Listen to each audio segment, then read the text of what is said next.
Naomba nitumie kikao hiki kuwashawishi kwamba nimekuja mkoa wa Arusha. Tutaendelea na hizi hotuba za kusikiliza changamoto, za kutatua changamoto. Lakini mimi kwa uzoefu wangu, ningependa tushirikishe wadau wa utalii. Tuandae mkakati wa kukuza utalii unaojulikana, wenye kugusa sekta mbalimbali wa miaka mitano katika mkoa wa Arusha. Kwa kutekeleza vizuri, tunalenga nini katika uhifadhi?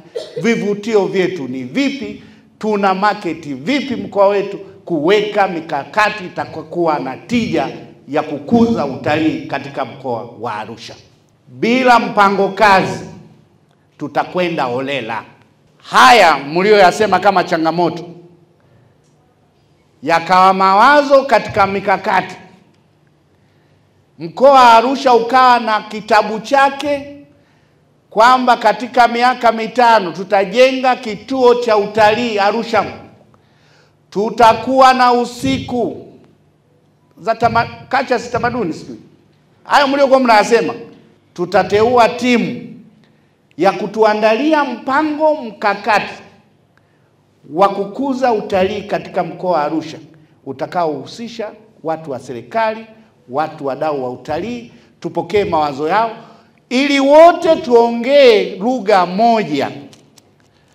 Tunaanza safari ya kukuza utalii mkoa wa Arusha.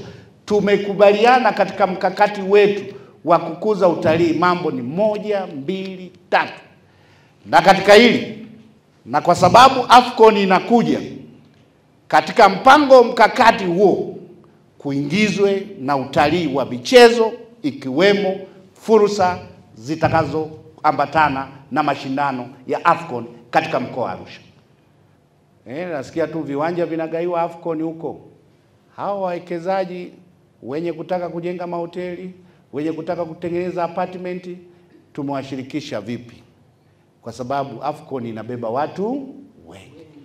Nataka niwaahidi changamoto zote mlizozisema serikali imezipokea, na mimi nikiwa kiongozi wa shughuli za serikali katika mkoa, na nitatumia kama kitendea kazi kuhakikisha kwamba tunashirikiana na mamlaka na wizara zinazohusika kuweza kushughulikia changamoto hizi.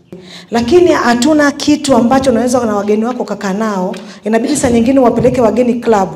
Kama mimi sio mtu wa klabu, mgeni wangu anataka kakae klabu mpaka saa 5, maana yake kesho ana siku ya kupumzika. Hana sehemu ambayo unaweza kumpeleka mgeni ukamweka hapo mgeni akaenjoy. Kwa hiyo tulikuwa nafikiria, nilikaa na wadada wengine tukashauriana kwamba tuanzishe kitu kinaitwa Arusha Night Culture Experience. Tuna advantage kubwa kwamba mkuu wa nchi ana blessing kubwa kwenye michezo, ana jina kubwa kwenye utalii. Hatuna kingine tunachoweza kufanya zaidi ya kumuunga mkono na kuhakikisha tunafanya yale tunayopaswa kufanya. Kwa kweli mkuu wa mkoa, yote ulioeleza na hata wizara ilikuwa inaumiza kichwa ni namna gani inaweza kufanyia kazi masuala hayo. Masuala makuu kama barabara na huduma zingine, mfano za mawasiliano, umeme, maji na mifumo yake. Umeelezea vizuri sana. Kwa hiyo mheshimiwa mkuu wa mkoa, tunashukuru sana. Tutakuwa tunashirikiana na ofisi ya mkuu wa mkoa pamoja na wadau wa utalii ili kuzikamata fursa zote za AFCON zinazokuja mwaka 2027. Wadau wa utalii tunawasihi sana tushirikiane. Kama alivyosema mkuu wa mkoa, kuna masuala yanayohusu upande wa serikali, kuna mengine yanayohusu nyie.